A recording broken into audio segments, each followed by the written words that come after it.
Welcome to Cards on Blast. Now, here's your hosts, JT and the Bird.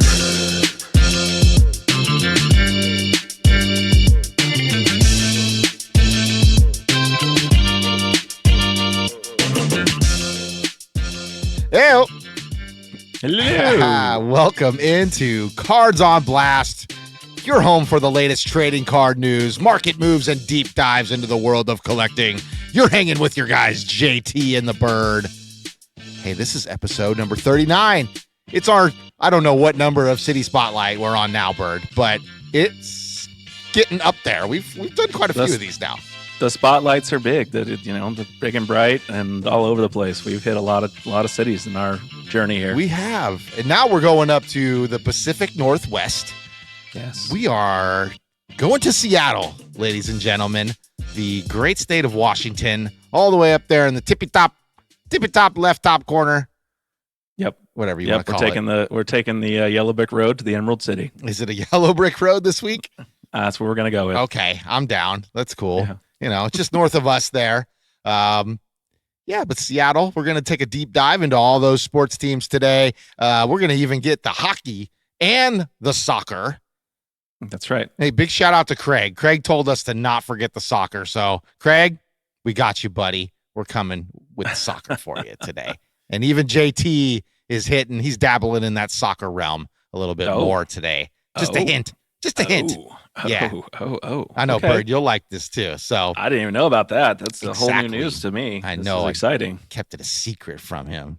I like it. All right. Before we get up to Seattle and we might get rained on during our main topic today. But before that, of course, we're going to hit you with the hobby headlines. And now, hobby headlines. All right, Bird, the February grading numbers are in, and I had just changed this, okay? Hopefully you printed your notes out or you got to look at this because I did change this a little earlier today. Yes, I think I did get the updated notes section. Great. There's more than one picture, right? Let's just put it that way. 3 separate pictures. Okay, of, then you got it. Grading items. You do. You got the brand new stuff. Okay. And before it was just one day, but this is now all of February. It's got all the graded items through all the graded companies here. PSA, of course, still on top. Now I wanted to ask you what MOM meant in this percentage change area. What does that mean? Come on, you're my stats guy here. I'm your stats guy? Oh, I wish you would have gave me some prep time to know what MOM. I'm like, my mom. I know. My mom is awesome. Down 3%, whatever she is. Yeah, month over month, maybe. Oh, and year over year. Okay. That makes a lot more sense. Thank you. See, I need you here. Or I just wouldn't, I wouldn't know what the hell I was doing. You put me on the spot, and I had to come up with something. That's what I'm going with as I looked at it and got to actually read it. I think you're correct there. So, so it looks like they are down month over month 3%, but up still, of course, yearly 29%. But look at the CGC year to year up, and Beckett, right? Even Tag, like these guys are up. SGC. Kind of just tagging along on the bottom there. No pun intended, I guess. There you go. Yeah, but there was a day previously when I had this kind of visual up here, I guess, in our notes, where CGC actually beat out PSA in a day. It was a day. Yeah. Okay, let's not get excited. It was just a day. But if you look there, you can kind of see PSA still ruling the game and total items graded there. We can move on to just sports and kind of miscellaneous sports. Looks like CGC is playing some catch up here, Bird. They're catching them quick on the sports realm. Yeah, I mean it looks like they got, it definitely looks like PSA's based on these numbers, you're looking at a lot of TCG cards being graded with PSA. Okay. Because that looks like it's about a third of what they graded in the month of February. Okay, and that's the next little slide here. But yeah, they definitely have been grading more. They graded more TCG cards in February than they did than they did of sports cards, apparently, which is crazy. And it's not even a little bit more; it's a lot more. Yeah, it's double the amount of TCG over right, and non-sport cards over the top of sports cards right now. Right. So, insane. but it looks. I mean, honestly, if you look at the other, you're going to show us on the screen. I'm assuming. But even CGC, it's what is that? 4 times as much in the non-TCG or in the TCG world. It's roughly that. Yeah, you're close. I mean, a little more. Yeah, 4.5 times. I think you're seeing a trend that TCG's on the rise, man. It is. And I think a lot of these newer games that are coming out here, your One Pieces, your even Magic the Gathering, which has been around a long time, but kind of catching some more steam. Yeah, because they're bringing in the crossover stuff, the Teenage Mutant Ninja Turtles, the Avatars, the Final Fantasy. They've got a Marvel crossover coming later this year. They've got, Spider-Man was, despite the players hating the set, it's still a crossover into the pop culture world. Sure. Well, you think we'll ever see more of a TCG sports crossover? You think that might be the next thing on the horizon here? Ooh, I have not heard of anything in the wind. I haven't heard anything either. Cool. But I'm just saying, it sounds like the next logical step. I like Magic the Gathering Sports Edition or something. Interesting. I wonder how they pull that off. I don't know. Can I think that's kind of what that Bo Jackson thing they're doing. Have you seen that? Yeah, I've seen the Bo Jackson. I've never really dabbled into like too far of what they're kind of trying to accomplish there, but I know it's some sort of game. Okay. Yeah. So maybe that's kind of what they're hinting at. We should look into that a little bit more. Maybe do a news story on that maybe next week. I'll check that out. That out. Sounds good. Okay. All right. Since I am all into the Top Series 1, I'm very close to completing the entire set. Okay. After me and Bird met up this weekend, very briefly, after I golfed, and he gave me some of the cards I needed for my set. Bird, I'm 30 cards away from at least the base set being completed. Base set. 30 cards, I think, yeah, or that's less. Not bad. How many are total? 350 in the original set, right? So you got 320 out of 350. Correct. It's a pretty good start considering the product's only been out for a week and a half or 2 weeks, right? It's pretty good, but the ones you had, I think you got them out of the mega box, I believe, which came out a little bit later, which lets me know that that's probably where I need to live now, because everything I'm buying in packs is just, I already have everything, unless I'm just hunting for the parallels at this point. So, but I still need the inserts to round it all out. That's for sure. If I even go all the way out that way. But this is some of the best pulls from the Top Series 1 so far that have been documented. I guess, right? We got this Shohei Ohtani 1 of 1. It looks like a patch gold 1 of 1. And I love how they actually have the posts on here of people that pulled them, because hopefully they weren't just breakers that got them, and they were actual people that opened them in a pack. That's my dream anyway for everybody. I've always wanted to make a post in here. Now I can. Biggest pull of my life. Yeah, dude. Dylan Kowalski. Good job, Dylan. Way to go, buddy. We're happy for you here. 1 of 1s are very rare. It's like our show. Our show is like a 1 of 1, Bird. Isn't it? Right. It is unique like no other. That's for sure. All right. And then we got this next one. This is so cool. Bo Jackson breaking the bat over his leg with the home field advantage insert. That is so cool. Yeah. I'm gonna be honest though. I'm not really sure the correlation between the lion in the background. And I guess Royals, the king of the jungle. Maybe that's the translation there. Too, but what about what do they call it? A shuttle? A shuttlecock? Shuttlecock. Okay. Yeah, we got to almost have to bleep that out.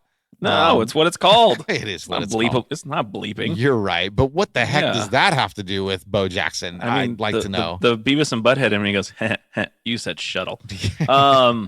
But yeah, I mean, clearly it's got a king crown in the background. I have no idea the birdie. We'll use that to be.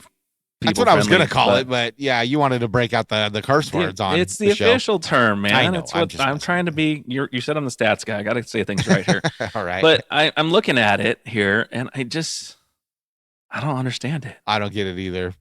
Totally cool card. I mean, I love the Bo Jackson thing, breaking the bat, but yeah, where they got the shuttlecock and the lion with the king of the jungle. I get it. I get that. Yeah. Come on, we're kings, guys. Like we used to be called the Royals. Wonder where they got the kings out of that. Right, I get it. I just don't the birdie in the front. I don't get. I don't get either. But it's the biggest pull. He said early nomination for card of the year. We'll see about that. Next up is a 1 of 1 David Ortiz auto. Not sure what makes it a 1 of 1. It doesn't look all that special. It's an auto, just the 75 edition. Okay, I guess they only made one of those. Yeah, it looks like. I mean, 1 of 1. I mean, usually you think it'd be gold. Right. That's what I'm typically. saying. Like the outside of the But- card doesn't look like it's anything special. But it does say but 1 of 1. It's 1 of 1. It That's is. really Just all like- that matters. Just like the next one here, the Ken Griffey Jr., Yep. who has got probably one of the best signatures I've ever seen. Like That is a very nice signature. Beautiful. Although Ortiz's is actually kind of nice too. Big Poppy over there doing his thing. okay, yeah, they're showing these It's a nice youngsters how looking it's done. signature. Yeah, these young guys got these little crappy, half a signature. It's because they were But never taught. Griffey's is a very nice signature. They were You're never not taught wrong. cursive. Yeah, Hannah. They're teaching that in school again. Yay! Good. Yeah, my third grader is doing cursive, Okay. which is fascinating. Good. I don't think they do a ton of it, but they do introduce them to it at least. They again. need to. They need to. Although I can't talk because I was introduced to it and I still can't write cursive for crap. My Try. signature's not even pretty. I know you should try though. Like if it's been a long time, like just try. I did it not too Yeah. long ago, and I still kind of remember there was some where I had to kind of stop right in the middle of the word and then kind of finish it and be like, okay, now I remember how to do the Z or whatever, Right. All right, next up we have a Shohei Ohtani. I think this is the All Kings card, King. and I Yeah. believe these are those 1 of 1s? I don't know. I'm not I sure. think the aces are 1 of 1s. I think the kings are like 1 of 5, but I I could thought be the wrong. aces were for pitchers. Oh, that's right. Aces are for pitchers. You're correct. Think about it, aces. Yeah, no, I understand. I appreciate the. But I don't know. I don't know about that. They could, Beautiful they card. could very well be 1 of 1s. Yeah. Yeah, they're- beautiful they're card, very nice. mimicking a playing card especially with the round edges and things like that. I'd love Yeah. to pull one of those. Right. And a 1 of 1 Ellie De La Cruz patch. Look at that patch. That patch is the size of the card, man. It's the U it is. from Cruz. That's so awesome. Yeah, that is. That's a card you'd love. I would love that. It's the All-Star Game 2025 card, by the way, as well. Okay. Next up, we have somebody hit on his first Superfractor. Now, this one is definitely gold around the edge for Vlad Guerrero Jr., excuse me. Yeah.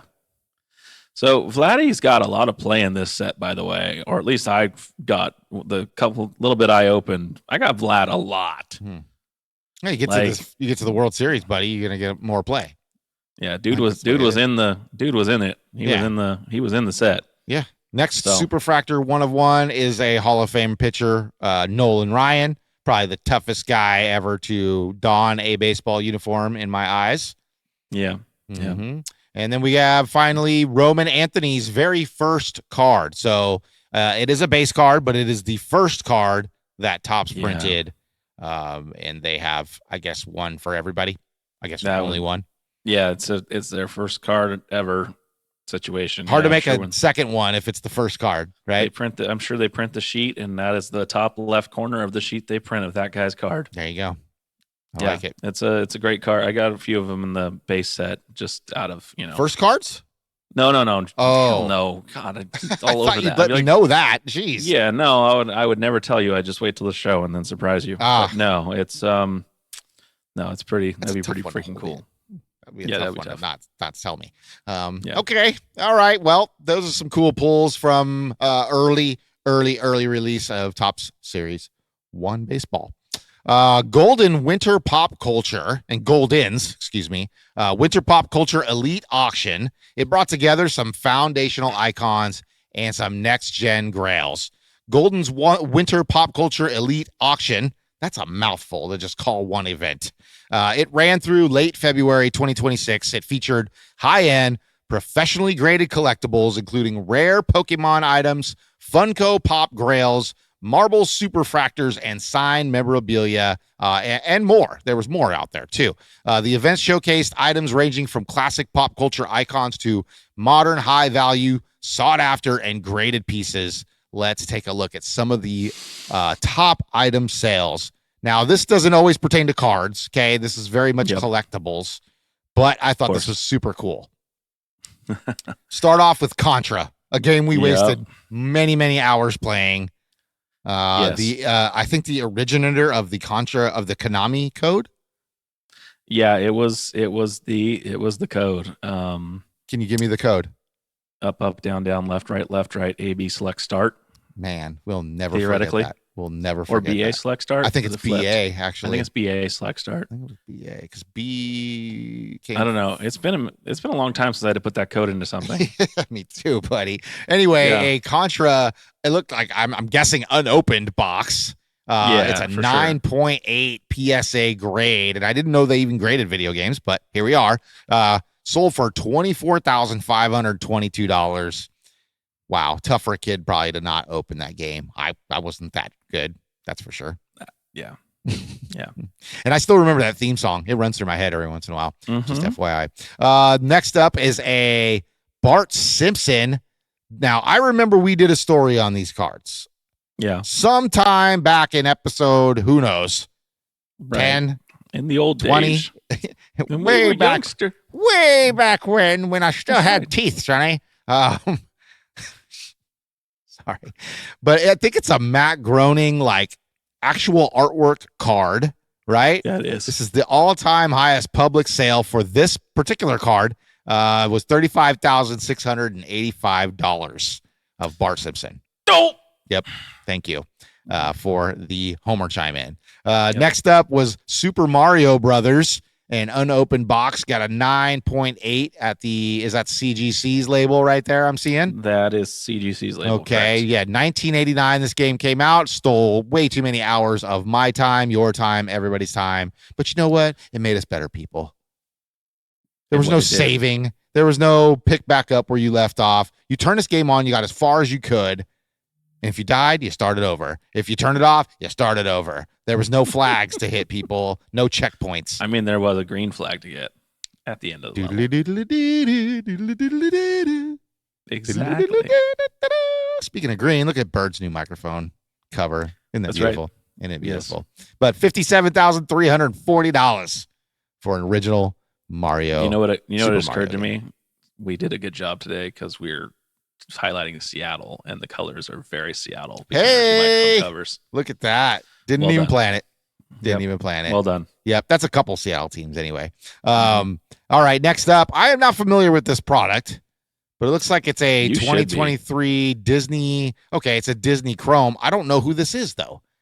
Judy Hopps. Judy Hopps, and it's from what's this stupid movie called?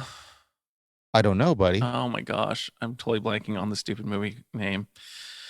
It's from, I should know this because my kids have seen this movie.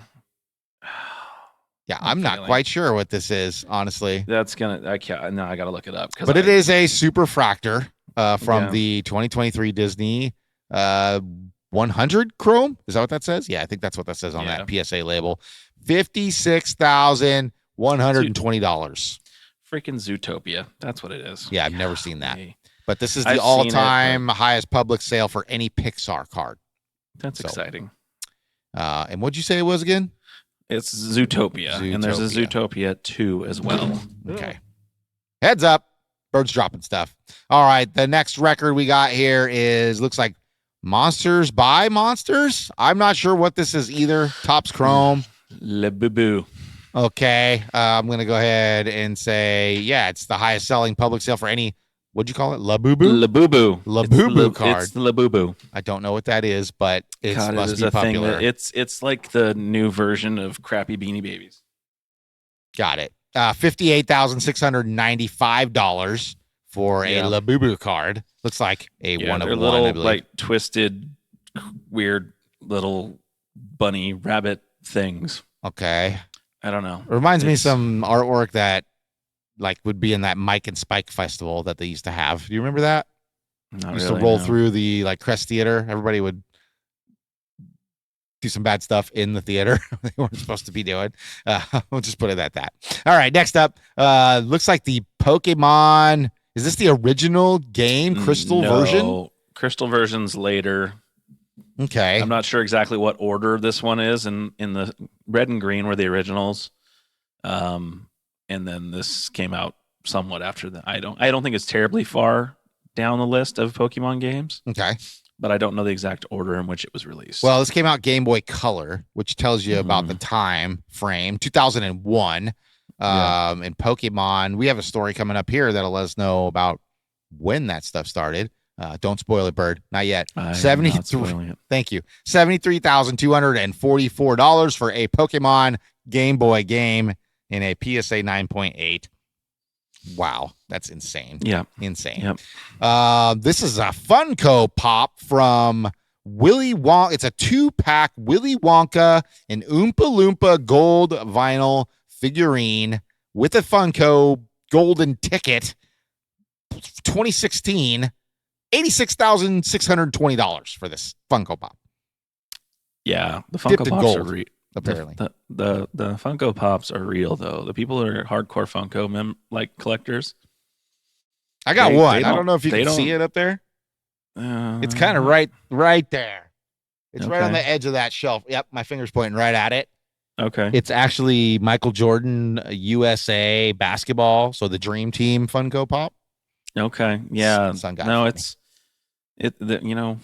real. It's a collector's thing, and I think the golden ticket is really the key to this one selling is for what it was, because I think. Yeah, it looks like they got like a VIP ticket next to it too. Like, I don't know what that's about. Yeah, maybe it's a limited edition thing that they won. Got the golden ticket on. VIP ticket, Hyatt, 6 p.m. Grand Hyatt Manchester Seaport Ballroom.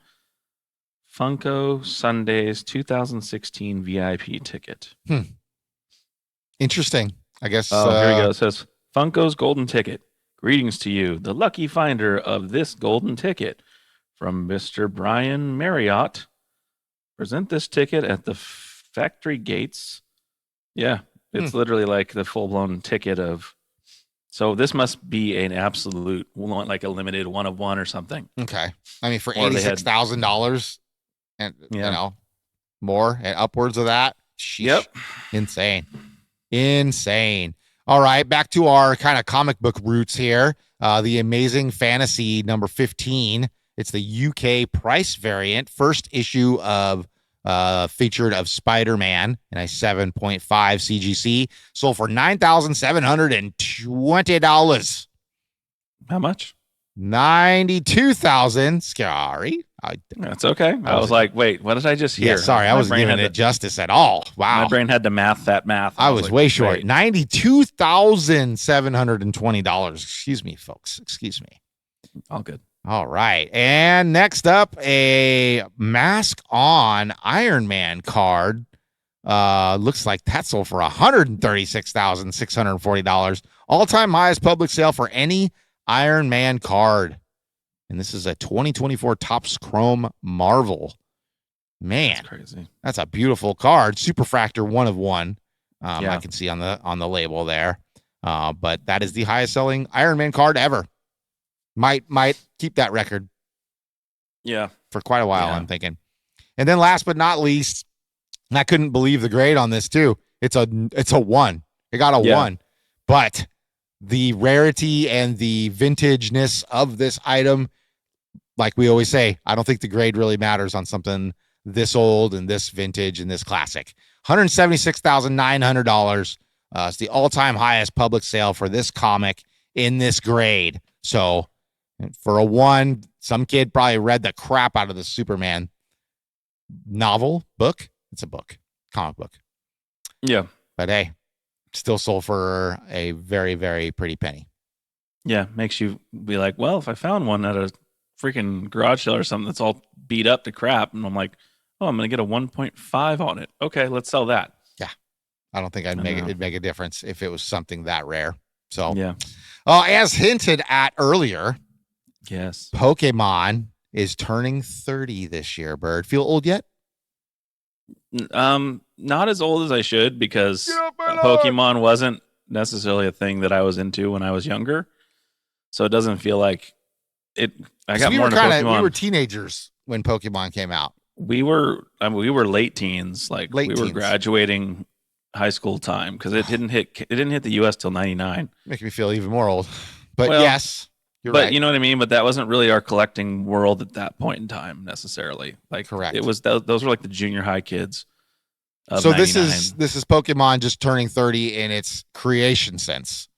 Yeah. So it February 27th, 1996 was when Pokemon released in Japan. Okay. And so this is the 30-year anniversary of that date. Got it. Was on Friday of last week. Okay. The Pokemon 30th anniversary celebration is here, and it just keeps getting cooler. From custom anniversary logos for over 1,000 Pokemon to the possibility of seeing exclusive designs on cards, there is so much nostalgia and excitement in the air as Pokemon turns 30 this year. And as you can see, I found some of these logos that it was referencing, featuring your favorite Pokemon characters, I'm assuming. Yep. Now, I know a couple of these. Okay. Which ones do you know? Are we looking Charizard? at the picture with 5 on it? Yeah, the first one here. Okay. Let's go by the first one. I know Charizard, right? Yep. I don't know the second one. I don't know who that is. The one to the right? Top right. That's Dragonite. Okay, yep. Never heard of that. Also a fan favorite. I mean, Pikachu, come on. Yeah. If I don't get that one, you can just, I'll give you permission to slap me. Next up, is that Mew something? Mewtwo is the one on the bottom left. On the bottom left, Mewtwo. Is that Mew 1 then? On the bottom right? That is Mew on the right. It's just Mew. They just go by Mew. Okay. Yep. Okay. So I was almost there. The next page, dude, you got me. I have no idea who any of these are. They're not as famous as those ones up there that I've seen before. This is more of the legend. This is more of the legendary collection. Okay. Of Pokemon. In the top, well, actually, not really. There's a couple legendaries on top. On the top left is one of my favorites to say, Ho-Oh. So that's its name, is Ho-Oh. Oh. H-O-O-H. Okay. And then in the top right is definitely a fan favorite, Rayquaza. That is a big thing. The little guy in the middle, he was kind of popular in one of the Pokemon shows. His name's Fuecoco. Yeah. Okay. He does like a dancing, happy singing kind of thing. The guy on the bottom left is Bellybolt, and he is partnered up with a popular character by the name of Iono. I mean, he's got a big thing on his belly, so it makes sense. Yeah, and he's an electric Pokemon. And then the one on the right is since 96. Yeah, I know. Well, it says that everywhere. For all of them. Yep. But I don't know that one. It is some newer version that I'm not super familiar with. I'm failing as a Pokemon trainer here. Okay. So, well, Pokemon also just teased us with a wave of classic cards, bringing back some serious memories for collectors and fans. From iconic artwork to legendary favorites, it looks like the past might be making a return in a big way. And I have, I guess, I don't know what this picture of Mew and Mewtwo. Yeah. Yeah, you got Mew and Mewtwo. Okay. I don't know if that's a card or what. It looks like it's in a shape of a card. Yeah. I mean, kind of. I don't know what that is. But then you got the next page here. Definitely has some cards on it. Are you familiar with any of those? Can you enlighten us on any of those? Because I cannot. Yeah. I mean, the most popular one's bottom left, and that's, what does that say on it? Does Glurak or something like that? That's got to be like the German version of Charizard. Oh, which is interesting. I wonder if all the rest of that's written in German, or that's weird. It looks. I didn't know they had German Pokemon cards. The one in white is Arceus. This one's in Japanese. It's Zacian V is the lion with a sword in its mouth. You got a team up that might be in Russian, maybe. It's hard to see it on this picture. But, yeah. I mean, but that's a team up card between Pikachu and. Ooh, it's hard. It's very okay. I see clear. Pikachu in there now. Okay, I see. Yeah, that is it. Him or her? Pikachu? Is it they? It's they them. Yeah, I mean, technically the game has female and male versions of it, but I just think it's a Pikachu is what I would go with. Shut up, man. and I have no idea what this bottom one is. I can't. It's too blurred to see it. But okay. Golly, it's hard to tell. No worries. At least you're getting kind of a sense of what's coming out for the 30th anniversary here for for Pokemon. Excuse me. Seems like it's going to be kind of a big year for them. Yeah, on Friday they had a little video on the Pokemon YouTube site and kind of introduced you to what was coming this year. Nice. The biggest thing a lot of people were excited about is Gen 10. It's the 10th generation of Pokemon is being released, and they gave you your new, because every generation has its starter Pokemon, Okay. right? So your original set was the Charizard or Charmander, Bulbasaur, and Squirtle, right? That was the OG Pokemon, and then Ash Ketchum, the main character from the original show, picked Pikachu, right? So he wasn't technically supposed to be a starter Pokemon, but that's who he picked, and that drove Pikachu's world of stardom, if you Okay. will, to the next level. And he was But cute, yeah, I mean the easy whole to latch thing onto by exactly. You have that kind of unsuspecting people, just in yeah. general. It was definitely, and then they introduced these 3 new Pokemon, and what was it called? There's the Gekwa, which is like a little water gecko kind of situation. There's Okay. a Brout, which is a little bird with like angry eyes. Like you ever seen the red bird and Angry Birds? Mm-hmm. Kind of like that, but white and brown and green kind of. And then the other one's a Pombon, Pombon, and it's a little fire dog thing. So there's always a water, a grass, and a fire as the types. Okay. Fair enough. So that's what they brought out, and All so right. people were excited to see that and go, "Oh, cool, we get new Pokemon." So Well, happy birthday, Pokemon. yeah, You're getting old. That's all I got to say. yep, All right. An artist turned a Lego skeleton into a $16,000 Magic the Gathering card. Eric Klug, he is the artist behind, this is his Instagram, at Klug_alters, is known for hand painting custom Magic the Gathering cards, transforming already iconic cards into one-of-ones works of art. But this time he took it a step further. Instead of just painting a Lego style lightning bolt, he built a real life Lego mock-up of the first of the scene, brick frame, skeleton minifigure, tiny parrot and all, then used it as a reference for the final card. This finished piece looks a lot like Lego diorama, but it's entirely hand painted onto an actual MTG card. Pretty cool, Bert. yeah. I found this cool. And Lightning Bolt, because I watched this little video that you have here.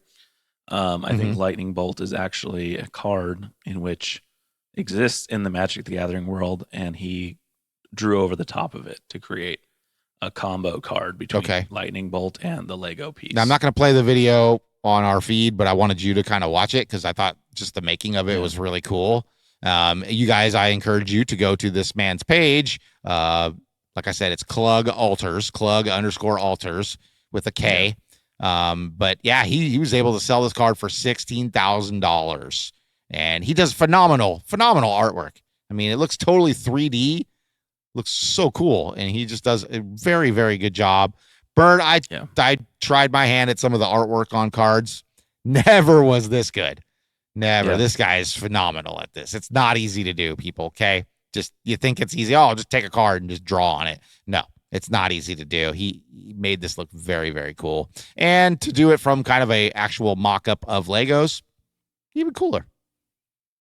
I like it. Yeah. All right. Well, these two can't get away from each other, apparently. Cooper Flag and Com Knipple bromance continues in the card world. They have this one-of-one card actually costs more than the tuition it takes to get into Duke University, where they both went, if you didn't know. Now, this is a one-of-one rookie auto that they both have signed on a Topps Now card, 2025 Topps Now Draft Foil Fractor. They both put the Brotherhood on the card. If you haven't seen that yet, we'll absolutely put it up here, but they both signed it. And then look at, this is what I'm talking about. Cooper Flag signature is super basic compared to like Ken Griffey Jr.'s and stuff. Com kind of getting there too. I think I've seen his autograph a little bit better in places, but I get it. Yep. They got half a card to sign. So, but if you look here, I also have the tuition. Estimated cost of attendance before financial aid at Duke University is only $70,000. Well, not only, but $70,265. This card, like I said, $168,000. Wow. Yeah. That's crazy. Yeah. That's crazy. Fascinating. I thought you might find that cool, but hey, at least those guys are sticking together. Yeah, the man crush, the bromance is real between those two. Right. You can tell they were like really close buddies. I know. We keep bringing stories of them up every show here, so they know how to stay in the headlines right now, and that's good. Right. That's good for both of them. All right, let's jump into the new releases. We got the 2025-26 Upper Deck Series 2 hockey. The release date, which is subject to change, is March 4th, 2026. 2026 Upper Deck Series 2 hockey gives collectors on the journey of the new building entire flagship of their next phase of the challenge. A new slate of 250 cards to acquire. Hobby boxes include 144 cards, and collectors can expect to find 6 Young Guns rookie cards, 21 inserts, 4 UD canvas cards, which stands for Upper Deck, and a handful of parallels in every box. Yep. Okay. I think it's a cool. The Young Guns is a big deal for the Upper Deck hockey. Okay. From what I'm not, obviously neither of us are big hockey guys as far as, our knowledge set, but I have heard quite a bit about the Young Guns. I'm guessing that's kind of like the up and coming rookie, like rated rookies. No. Yeah, but I think they're even higher than the rated rookie. Like it'd be like a parallel of a rated rookie where you get the better kind of. I think. Got it. Okay, and we got a Young Guns here of Alexander Hushkin. Can't really see his name right there because of the white on kind of the. Oh, yeah. Okay, sorry, I was looking at the wrong picture. It's at the bottom. So. No, sorry, I skipped that first one because we were talking about the Young Guns one there. What the hell just happened? I'm not sure. Okay, my screen just created a new picture over top of the old picture. That's fun. Oh, you dragged it. Hope you didn't mess up the notes, buddy. I was trying to look at the picture, and it put a second guy over the top. Well, I think it looks better that way. Here's a UD canvas, which is the Young Guns canvas from the Montreal Canadiens. Ivan Demidov. Yep. Okay. He's hot. I got a couple of his cards in the Upper Deck stuff, and he is the rookie, I think. The rookie. Yeah, because he was priced higher than everybody else. All right. Like his base card. They even got some of the O-Pee-Chee glossy. I guess these are the fancied up glossies. It's almost like what Optic does inside of Donruss, I believe, something like that. Jimmy Snuggerud. Like it. That's a cool name, man. We got Dazzlers inserts with, what's this say? Zeev. Oh, man. I don't like all those vowels together, Bird. Buium. Zeev. Buium. Yeah, you know me and all those vowels. I pronounce it. Yeah, I'm too American for that kind of pronunciation. We got another Slaps insert here with Leonel Draisaitl. Reminds me of the game we used to play. Remember you called slaps on your seat? You remember that?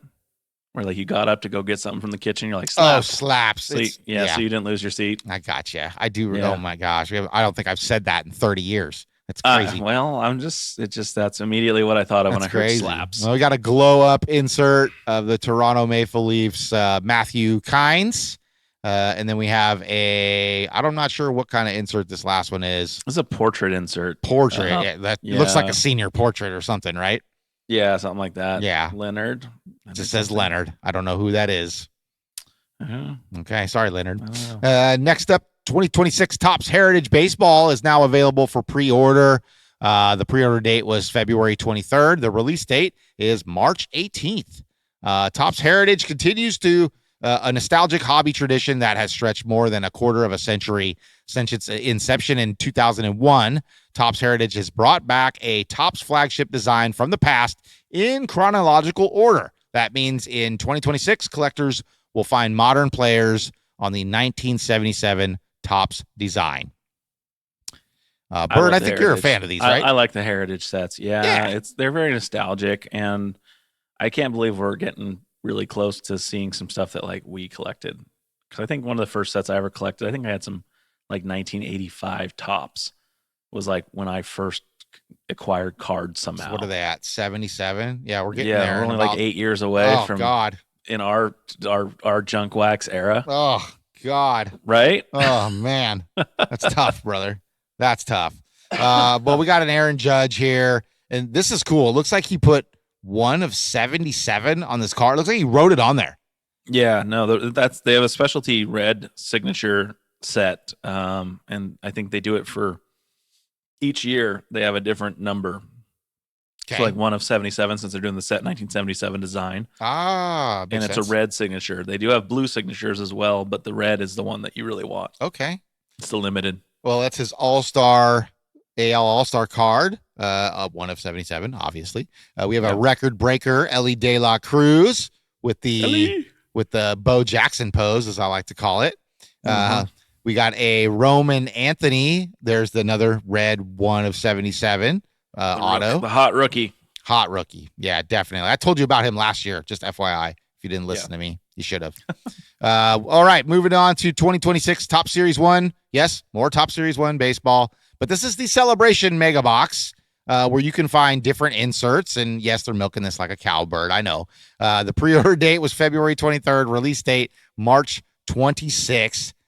Collectors will feel like they're partying when opening 2026 Top Series 1 Celebration Mega Boxes. Woo, we're partying, bird. Between the confetti parallels and mascots making character appearances, Celebration Mega Boxes help make the unofficial start to baseball season a little more fun. Just a little more fun. Let's do it. Why not? Why not? I mean, This is where they have the mascot cards, though. It's been a month since your last product. Why not make sure you put out another one? It's the same product. It's not the same product. It is mascots. Okay, they added more cards. That's all they did. And was it add looks more like, but I don't think it's going to be in order on the Series 1. Do you? All right. Well, this is Blooper. I've never heard of him, but apparently he's the Braves mascot. Yeah. Next up, Aaron Judge and opening day. Now, I do like this. This is cool. I dig the cards that do this kind of in the background. And see, that's what I think this set, I don't think there's any base cards to this set. I think it's like specialty cards only? Insert style. Okay. I mean, would you consider these mascot cards inserts? They're regular cards. Well, they are, but I don't think they qualify as a base card unless they're not in the set. Base. Exactly, they could be base mascots. Sure. No. I think they even have their own number, like mascot number card. So right, I'm with you there. I get you. Okay. Yeah. Next up, we do have Dinger, which I thought was the Sacramento River Cats. Yeah. Well, isn't his name Dinger? Okay. Well, anyway, Dinger the dinosaur. Yeah, well, it's because everybody hits home runs in Colorado. I guess Yeah, that makes sense. So Dinger the dinosaur here, the Colorado Rockies mascot. We also have looks like this is kind of cool. Clark the Cubs. Clark. I didn't know that was his name, but it's got an auto, and I love the way he does that auto. It's like a bear paw. Bear print. Yeah. That is so cool. Also with the Cubbies patch on there, looking real fine with the 1 of 1. We've got dugout peeks with James Woods. So a little peeks into the dugout. So it's a base card with him in the dugout. Sure. That's pretty much what it is. They wrote dugout peaks on it. Yes, we got a walk this way with Jacob Wilson. I don't know what he's doing with his hand, and that's in a bad spot for that photo. He's churning butter. Shut up. Okay, you're right. That's what they do. Yeah, that's right. They just caught him in a weird pose there. Yeah. And then we've got this kind of drip. What is it, like honey? Is that like honey dripping there? Game day drip. I don't know, like gold melting. It's something dripping. So I'm gonna go with honey because honey drips like that. It could be gold. Gold doesn't really melt like that, though, Bird. It does melt like that. It absolutely does melt like that. I've never melted gold, so smelting. Yeah, you're smelting gold. Smelting. And it's got diamonds in it too, so that's why I feel like it's gold. It's like schmatey. Like in the top, there looks like, and he's wearing a jersey or got World Series rings all over him. Right, and it's a Jordan. No, I think those are actually. Are they World Series rings? If they're Jordan brand, I'm not sure. I don't know. Maybe they're NBA championship rings, and it's a Jordan product. That's kind of what I was looking at, but it's hard to tell. Yeah, it's really hard. I didn't see the Jordan at first. I just saw they were rings. So yeah, hard to tell. All right, 2025 Panini Honors Football. First off the line, release date February 23rd, so that should already be on your shelves. Panini Hoops Panini, Honors Football marks the return of the brand for the first time since 2002. Okay, something that went away, but it's making its way back because Panini's milking their license until they're losing it really soon here anyway. So, it again comes with a limited production. The Honors brand has its original 5-year run as playoff honors from 2001 to 05. After Panini acquired playoffs intellectual property in 2009, it revived the Honors brand and even years between 2016 and 2022. Okay. So it's a product that they don't release every year, I'm guessing. Looks like it. Looks like it's on even years only. Okay. And we got a Joe Burrow here. I don't know. I don't find anything fancy about these cards, really. The Ashton Genty is kind of cool with the the word rookie around between it. Yeah, that's cool. And then we've got Matthew Golden on the Honors. Yeah, it spells rookie in the background on his. Oh, okay. It's parallel on that on the rookie. Oh, okay. I see that. It's kind of stretched out. Got it. Yeah. And then I don't know what this Josh Allen playoff thing is. Just looks like a poster, honestly, to me. But could be a card. Excuse me. And then we have the Bijan Robinson. Looks like is that a color blast?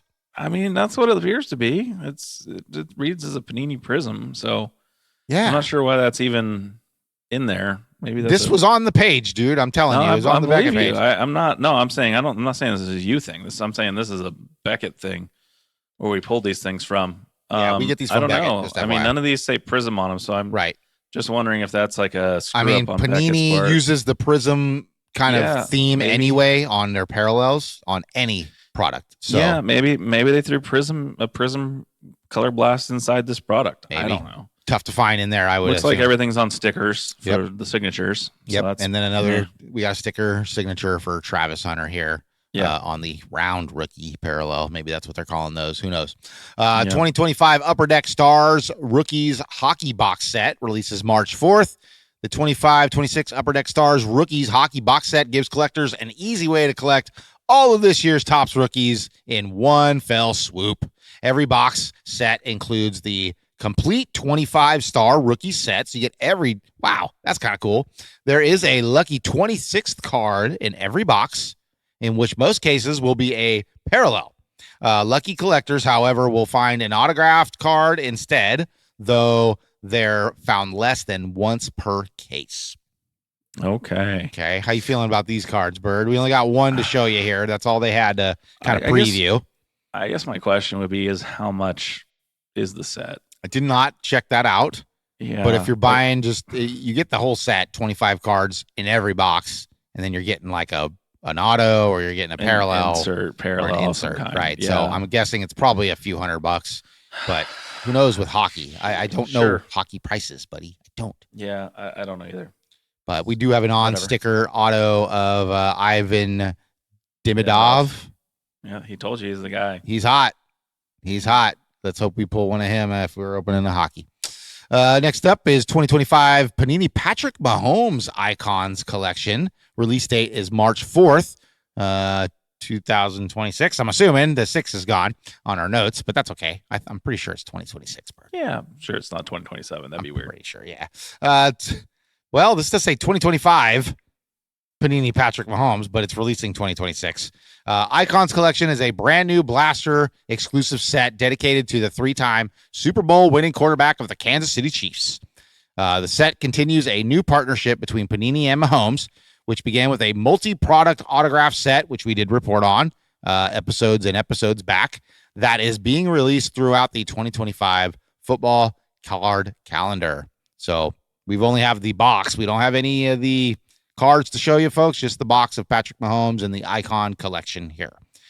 But looks like you're getting 24 cards per box. Is this like a blaster box? It looks like a blaster box, yeah. Right? The just size of it kind of does anyway. All right. Next up is 2025 Panini 1 and 1 NBA release date, WNBA, excuse me. Release date is March 13th, 2026. One of the promises Panini made when extending its partnership with the WNBA was product innovation. And 2025 Panini 1 and 1 WNBA follows that path by bringing the successful premier product from other sports to the WNBA for the first time. The concept is simple. The total amount of numbers mentioned in the product's name is how many cards collectors can expect in a box. One of the two cards, one will be an autograph, the other will be a base, parallel, insert, or memorabilia card. So it's a 1 and 1, and they call it that because you only get 2 cards. Right, and the free throw, right? It's a 1 and 1. Oh, I guess that has, that's good. I like that. But okay, I believe you only get 2 cards in this. It's probably super expensive. You only get 2 cards. Yeah. It's not cheap. Yeah, we have a Sonia Citron, I guess is how you pronounce her name. I don't know who she is. Sonia Citron from the Mystic, yeah. Yeah, we got an Asia Wilson on the Spotlight signatures. Yep. We also have a Caitlin Clark here on the Sneaker Spotlight. It's got her signature. Does she have her own signature shoe with Nike? I think she does. Yeah, she signed with Nike, I believe. Not sure there. But she does have an auto on there. Probably a very sought after card. We've got Maya Moore on the links here with Team Titan signatures inserts. And then we have a dual patch card of Nafisa Collier and Brianna Stewart with the logo Woman, I guess, right? Not logo man, but logo Woman. Right. Okay. And then a Kaboom featuring Paige Beckers. That's probably a $1,500 card right there. Rookie. Yeah, I like the flex, though. It's a good image of her. Right? Yeah, it's pretty good. Yeah. Pretty nice. Kabooms are always good. Next up is Magic the Gathering. As you referenced this earlier, Bird, the Teenage Mutant Ninja Turtles kind of crossover. Release date is March 6th, 2026. Now, didn't they release some of these on accident or something, right? They did. They actually released some in the previous set, Lorwyn Eclipsed, and they got out into the general public. And they said, please don't get rid of them. Right. Hide them. They were like, take them back. They were trying to get people to like trade them in, right? That's right. Yeah, they just didn't want people to have them. They were like, oh, we oopsied. Sorry. Well, but that's okay. Hey, that's all right. If you're into Magic the Gathering and Teenage Mutant Ninja Turtles, which I am, I used to love the Ninja Turtles video games, the action figures. That video game was hard as hell, though. The TMNT game. You kids have no idea. I know. I've seen reels where people are like, I told my kids they could have a car if they beat this game because you can't beat it. Yeah, I don't know if we ever did. Yeah, I don't know. I got close, I think. I think we got close. Yeah. All right. Moving on to, I think this is the last one we got here is the Pokemon Series 1 First Partner Illustrator Box releases March 27th, 2026. You know anything about this, Bird? Because I don't have any blurbs or anything about it. No, I'm sure this says, I don't know. I'm not going to be able to get it unless I paid Game Scalper or something. I'll tell you what, man, I went and I tried the Target line on Friday because they drop at 3:00 kind of thing. And I had to get out of work a few minutes early. It was probably 80 people deep and about 60 of those people went home without anything. I was going to say, what's if you're in line, like, do you know you're not going to get anything if you're so far back? You have no idea what you're going to get. If you're lucky enough, because they sell 2 of each product to everybody. I was going to say they're sticking to their limits right now, right? They do, but they do that. The Target I was at does allow you to rotate through the line if this line was shorter, but it was not at all. It was super long. Okay. So, but it was kind of fun though, because people drive by like in the parking lot, and the first time they did it, they were like, What are you guys all waiting in line for? And all like 3 people at the same time were like, we're waiting on Pokemon. And I'm like, oh, Jesus, I feel like an idiot right now. And so the next person that came by, they're like, what are you guys waiting for? I was like, drugs. We're all buying drugs. Leave now, please. Yeah. Rivero Zempic. Go away. You went straight to the drugs, people. I did. I felt less embarrassed about saying I was buying drugs than buying Pokemon. I guess so. All right. That is the end of the hobby headlines. Bird's favorite segment is Up on Deck. So kick the dust off the cleats. You ready to go, my friend? Why not? Let's do it. Let's do it.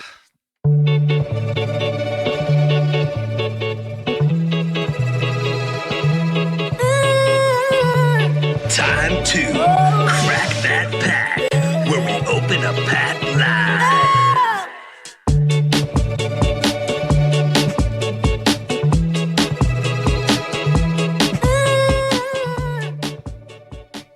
Okay, Birdman, why don't you do your reveal of what you're going to be opening today, my friend? Well, so Friday morning, prior to going to that Target, the other Target that I waited in that stupid line for 30 minutes before it was awful. I happened to stop by the Target closest to my work just for S's and G's because it was like Pokemon Day. Why not? Let's see if they got anything random in stock. And there was nobody there waiting in line. It was just a few people. A couple guys were there. But they had 2-pack blisters, which means you get 2 packs and some specialty cards in them. And I was shocked to see them because it was older product that was in those 2-pack blisters. And so I got this little guy right here. Okay. It is 2-pack. It comes with some promo cards in it. But the cards that it has, the packs that it has in it, is from a set called Chilling Reign, which is a little bit older set. And the other one is called Fusion Strike. Fusion Strike is a product that is very, very sought after because it has a Gengar card in it. That it is an alternate art Gengar card, and that card is worth a whole lot of money sitting raw, and it's worth a whole lot more if it's a PSA 10 or something along those lines. And so I was like, I have to pick these up because I haven't seen this product on a shelf in 2 years, at least. Okay. So I was like, and it was pretty cheap. So I was like, okay, well, let's take a look and see what we get. So I am struggling to open this up, so bear with me. Do you? It's all right. That's why we got the music. I know. We keep love people music. engaged with at least something to hear. So I think in honorable mention here, I will open. Chilling Reign first. Okay. And now, while you're opening that, I just want to show you what I will be opening today. So get to Kraken. I'm going to show you. I am opening. I got 2 of these. Topps Chrome. Topps Chrome Soccer.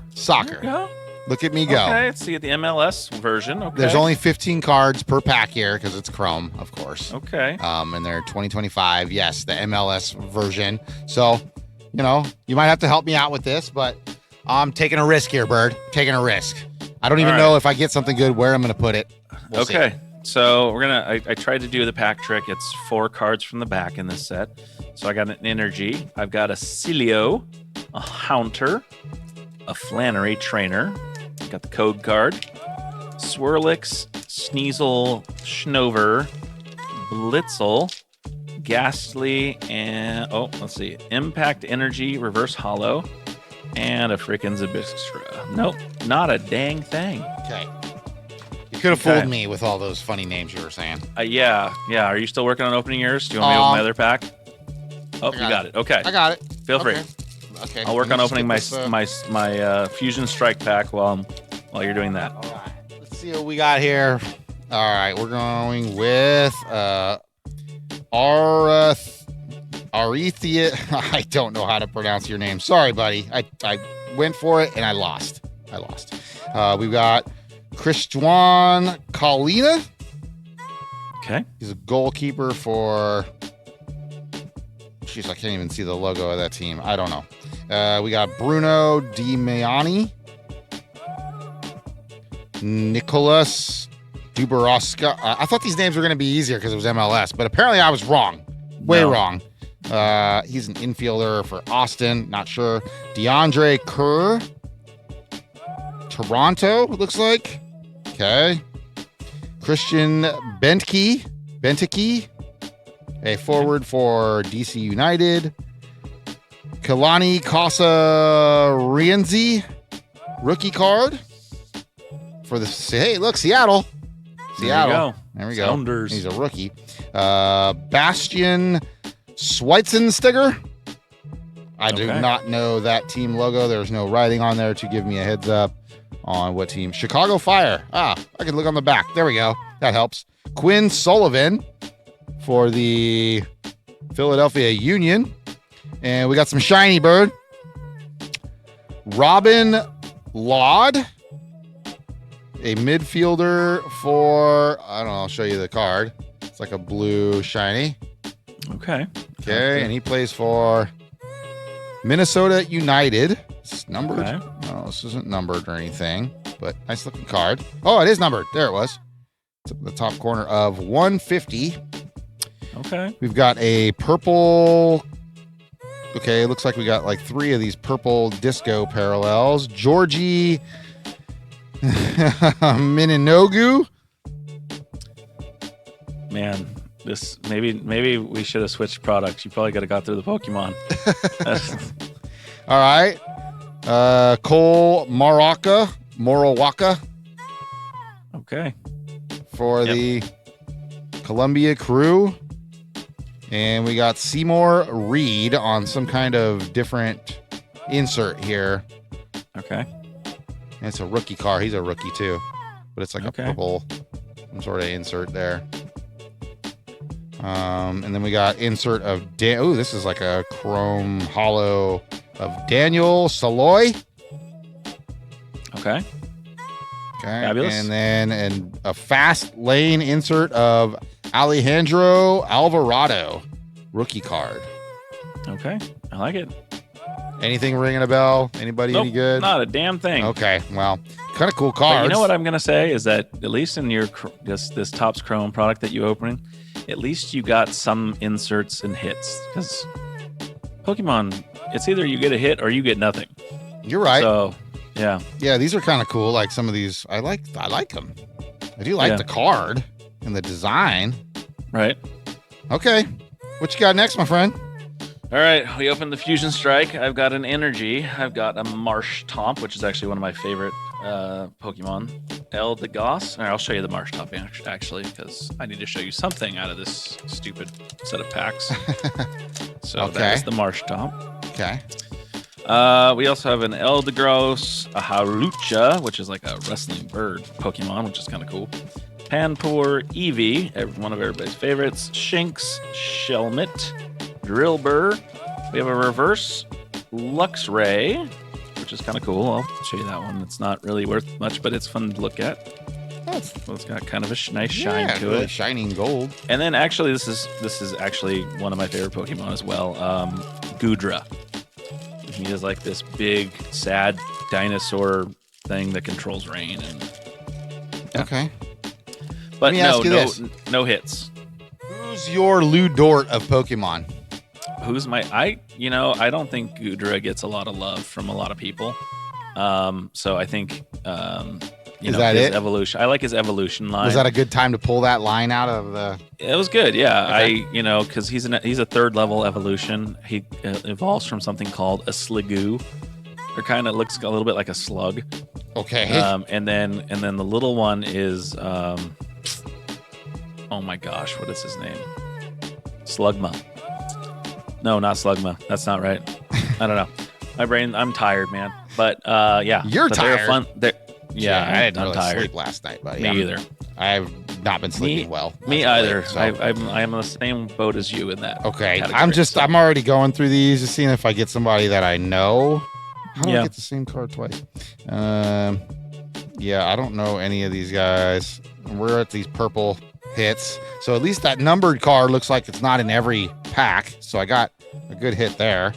Yeah. But this is a pink parallel of Bo Lurux. Okay. LaRue? Maybe? LaRue. Maybe it's LaRue. I think it's LaRue. Yeah, it's really shiny. Nice. This one is numbered as well. Oh, it is. Oh man, it's so hard to see. $4.99, I think, maybe. Okay. Tough to see. And then more, 3 more of these purple parallels. Andre Blake. Got it. Okay. We've got Oliver. Oh man, I thought this guy looked like Messi when I first looked at it too. Oliver Giroud. Oliver Giroud. Yep. Is he pretty good? Yeah, he's a well-known name. He plays for France on the national team. Okay. On this, he is on LAFC. Okay. Then we got Kelani Casa Rizinski. I don't know. Okay. I think it's a rookie card. Yeah. Cool. I think I got Fun. it. And then another fast lane parallel here of Aiden Toklo Mott. Okay. Okay. And then last card is a class of their own, Dennis Buenga. Okay. Kind of a cool insert, whatever card of it. Nice. Yeah, I actually like that card. Yeah, like I said, at least, like I said, that's fun. You get to, open some interesting things. You may not know who they are, but the card product itself is cool. It's a nice product. I'm just not sure where, when I sleeve these, I'm going to put them. Don't really fit in any of my boxes. That's what she said. Oh, he's calling me out for saying shuttlecock. Whoa. Wow. Yeah. All right. That is the end of Crack That Pack. A little unconventional for me, I guess. Can't take you anywhere. Go ahead. Yes. All right. How about Bird? I need to take a little break. So we'll come back. We're going to do our main topic, which is the city spotlight. We'll be entering the depths of Seattle. We'll be right back. Sounds good. All right. All right, man. Let's get into this Seattle thing. Crank through our Seattle peoples. Okay. Today with Seattle, we're going to start with the Seattle Seahawks. A little brief history, and we'll get it moving. Founded in 1976 as an expansion franchise, the Seahawks became one of the NFL's most consistent contenders beginning in the 2000s. Under coach Pete Carroll and quarterback Russell Wilson, Seattle won its first Super Bowl. What is that? 48? Oh, it's been a minute. Yeah. Yeah, we're going to go with that. Following the 2013 season, and became known for the Legion of Boom defense and one of the loudest home fields in football, with the people they call the 12th man, of course, being their fans. Right. Yeah. Yep. Bird, let's get some honorable mentions going before we hit this top 5 list. Well, I mean, guys, he's not actually on the honorable mentions, but Sam Darnold, hello. He clearly won you a Super Bowl this year. Got to put him in an honorable mention for, somebody that you guys love in Seattle at this point. But no, he's not on our list at all. I'm just kidding. But he was awesome this year. So he was good. Good for you, buddy. Yep. So this guy, I don't know how you don't love him. He's, I'm just here because I have to be. So I don't get fined. Lynch. Yeah, exactly. I don't want to get fined. So I'm here. Marshawn Lynch is honorable mention. Obviously part of that epic team with the Legion of Boom. Yeah. He was on the offensive side. Maybe we should run the ball with him on the 1 yard line instead of passing. I don't know. What do you think, Pete? Oh, that's right. You lost the Super Bowl because of it. But anyway, that was a side note. But this guy, Bobby Wagner, was part of that as well, that Legion of Boom. Great defensive player. Cortez Kennedy, not part of this. I believe he was back in the Rick Meyer days of the Seattle Seahawks. Yeah, it must be, because I don't know mid-90s. Big offensive lineman, if I remember correctly. Could be wrong. Okay. Maybe defensive lineman. He's a big fella, though. Okay. Cam Chancellor, just flat out stud on defense. Safety, I believe. And finally, the last guy on the honorable mentions, also running back for the Seahawks for a long time, did amazing things for them. Sean Alexander. Mm-hmm. Okay. So those are the honorable mentions for the Cortez Seattle Kennedy, just by the way, I think he was a defensive tackle. Was he? Okay. Yeah, and he passed away in 2017. That sounds about right. Yeah, it looks like he passed away in May 23rd, 2017. So rest in peace, Cortez. But yeah, he was a big dude. He was a big dude. I can say here. Yeah, all right, big fella. Let's start with number 5, because that just makes sense, people. Number 5 is Earl Thomas. The rangy free safety was the backbone of the Legion of Boom and one of the best center field defenders of his era. His range and instincts allowed Seattle's corners to play aggressively underneath. So definitely. Yep. Number 4, Richard Sherman, another part of that Legion of the Boom, a 5th round pick who became a shutdown corner. Sherman thrived in Seattle's cover 3 scheme. His intelligence and swagger defined the Seahawks' defensive identity in the 2010s. And see, every time I see Richard Sherman, I go back to the Nutty Professor, Sherman Clump. I'm like, Sherman. Oh, my baby got oh, Sherman, he's so great. That's great. It's just good job. That's it. That's when I ever hear Sherman. That's the only thing I can think of when I hear the word Sherman now. Not a whole lot of Shermans out there, first or last names. Yeah, I know. And I actually play golf with a guy named Sherm. There you go, Big Sherm. Yeah, I don't know. I think his whole name's Sherman, but I've never really asked him, so I just call him Sherm. All right, number 3, Russell Wilson. Russell Wilson led Seattle to 2 Super Bowl appearances and 1 championship while settling numerous franchise passing records. His improvisational style and late game heroics made him one of the most clutch quarterbacks in team history. Yeah, he gets a lot of grief because he's a little bit of a diva, is my understanding. But he did pretty well there in Seattle. So yeah, definitely did can't well. Be mad about it. Yeah, you made a lot of freaking Super Bowl appearances. You won one. Yeah. You've kind of fallen off a cliff now that he's getting a little older. He's kind of jumping from team to team, and I don't see him playing too much longer in the league, honestly. Yeah. Yeah, you're pretty much looking for backup status at this point. Yeah, Russell. pretty much. So, all right, next up, number 2 is Walter Jones, Hall of Fame left tackle. Jones protected Seattle quarterbacks for over a decade with elite consistency. He is widely regarded as one of the greatest offensive linemen in NFL history. Yeah. I didn't know much about him. I remember him. And it may be who I was thinking of when I was thinking of Cortez Kennedy as a lineman. Might have been Walter Jones, because I remember they had a really good offensive lineman, which would make sense that this was the guy. Yeah, Cortez was defensive, so I'm thinking this is who you were thinking of, bud. Probably. All right. And number 1, Steve Largent. Now, I had a little bit of talk with my manager today at work, and he's a little bit older than me. He remembers Steve Largent very well, so he definitely said that he should have been belonging in the number 1 spot. I'll believe him. Before the modern passing era, Largent retired as the NFL's all-time leader in receptions, yards, and touchdowns. His precision route running. Wait, he's not a quarterback? No. Oh, wide receiver. Yeah. Okay. I thought he was a quarterback. His precision route running and longevity made him the Seahawks' first true superstar. Yeah. So didn't know much about him myself. Had to ask. Yeah. Okay. He was, from what I know, he was a great player. Okay. Obviously, if he was the all-time receptions leader, probably a decent player. Until what? Jerry Rice took it? Probably Jerry. Yeah, I guess. Yeah. All right. Next up is the Seattle Mariners, the baseball franchise that resides up in Seattle. A brief history on them. They were established in 1977. The Mariners struggled for much of their early existence before a golden era hit in the mid-90s to early 2000s. The 2001 team tied the MLB record with 116 wins, and while the franchise has yet to reach a World Series, it remains deeply tied to icons who shaped baseball in the Pacific Northwest.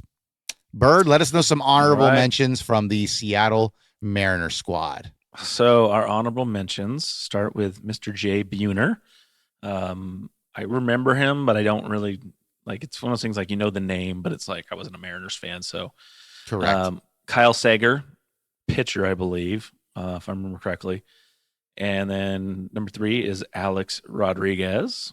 Those who would remember him being on the Mariners before he went to the Yankees. He was on the Mariners as a rookie. Was he on the Rangers too? No. Yes, but he was drafted he was first on the Mariners. The Mariners, right. Yeah. And then he went to the Rangers, then he went to the Yankees. Correct. Right. And finished his career that way. Okay. Yep. Robinson Cano, which a lot of newer faces will know that name. And Brett Boone was also on that list of honorable mentions. Okay. Top 5 players in Seattle Mariners franchise history. Number 5, Edgar Martinez. Now, back in 1988, I liked Edgar Martinez. He was great. Hall of Fame designated hitter, was one of the purest hitters of his generation. Quote unquote, the double in the 1995 AL, and nobody heard me, saw those quotation marks, just FYI. The double, right there, that's where they were. In the 1995 ALDS is the most iconic hit in franchise history. That's about as far as the Mariners have gotten right there. And he got the best hit of them all for the Mariners. They were in the championship series this year, right? Didn't they lose to the Blue Jays in the championship series? Yeah, you're right. Yep. Yeah, so you're right. Then I was mistaken. Okay. But still, that was the best hit. It was a big deal to get to there. For sure. Number 2, Randy Johnson. Now, Randy didn't start his career with the Mariners. Can you tell me who he did, Bird? Oh. Trivia. No, I thought he did start with the Mariners. Wait. I will say they had. There's a big clue. They had the coolest hats. The coolest hats? Yes. Arizona Diamondbacks? No. They were red, white, and blue hats, but they were also from north of the border. Oh, he was an Expo. He was an Expo. That's right. Absolutely. I forgot that he played for the Expos. Yep. Boy, they let Barely. him go for. Barely. I was gonna say I didn't think he played from that long. Right. I remember being in Seattle early. You're right. Johnson developed into a dominant ace in Seattle, winning multiple Cy Young awards before being traded. His overpowering fastball made him one of the most feared pitchers ever, and probably the greatest thing we've ever seen on a baseball field, exploding that bird. That poor bird died for everybody's entertainment. He's my cousin. Sorry, buddy. And then they call him the Big Unit. He did have the coolest nickname ever. Yeah. The Big Unit. That's right. You know, he probably looked in the mirror one day and was like, might as well just keep going down that route on this show. It's been kind of that show, hasn't it? It has a little bit. Yeah, thanks, Randy. And you into this, if you will. Number 3, Ichiro Suzuki. Tough to put him at number 3, I feel like. That's a tough one. Ichiro electrified MLB by winning Rookie of the Year and MVP in 2001. His combination of hitting, speed, and defense made him an international icon. And he didn't come to the majors for quite a while. Yeah, no, and I mean, you read it earlier when you were talking about him where they had 116 game season, winning season. Mm-hmm. That was his rookie year, 2001, and he was the definition of what I love to see as a hitter. Like, he wasn't a home run hitter. He hit singles and doubles and triples. And he was just, it didn't matter where you threw the ball. The guy was going to slap the damn thing into the outfield and he was going to get a single, or he was going to put it in a corner and get a double or a triple. And then on top of that, defensively, he was, I believe, did he win a Gold Glove that year? Probably. He was an incredible outfielder. Just amazing. Yeah. Solid, really great arm, but mostly he covered a ton of field. Yep. I was a big Ichiro fan when he came over. And if you put his hits together in Japan and in the MLB, he's definitely the all-time hit leader. Sorry, Pete, we love you. We love you, Pete Rose. But Ichiro, I think if he got into the major leagues sooner, he probably would have beat your record, unfortunately. But yeah, it is what it is. Number 2, which may come to some surprise. I know. I did the same thing you're doing right now. Trust me.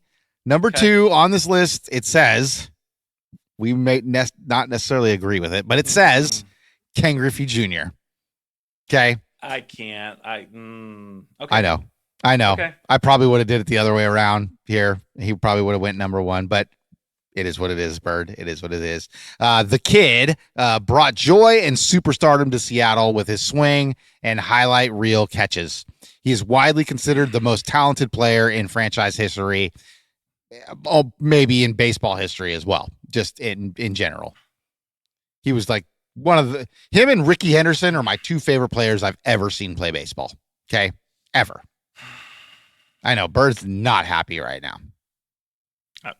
I just can't. I'm waiting to hear how not you, because I know you didn't create this list, but how the creator of this list justifies number 1 being above. I don't know. I think the creator of this list was he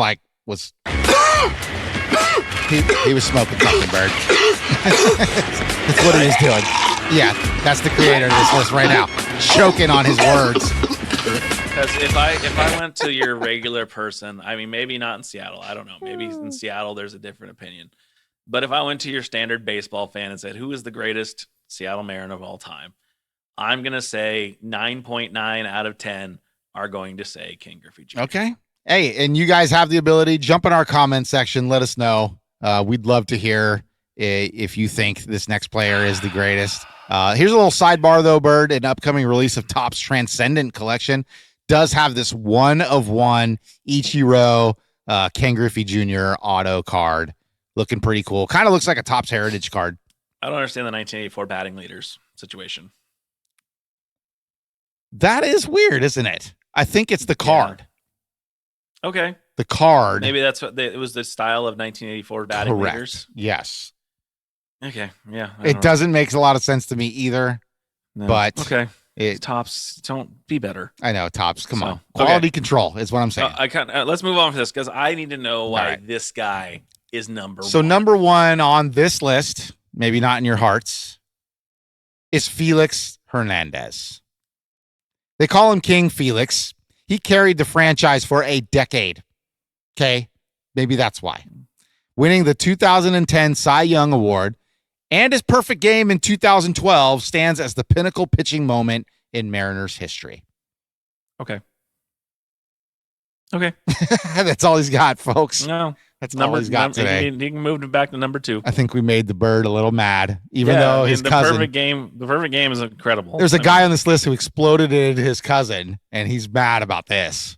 Mm-hmm. Go figure. Yeah. No. Go figure. Okay. All right. Sure. Thank you, Seattle Mariners. Please leave your comments below on the super controversial list here that we have. Yeah. No, Let's move on to the old basketball team that used to reside in Seattle, the Seattle SuperSonics. They were founded in 1967. The SuperSonics won the 1979 NBA championship and were a consistent Western Conference power in the 1990s. The franchise relocated to Oklahoma City in 2008, but its history remains central to Seattle sports legacy.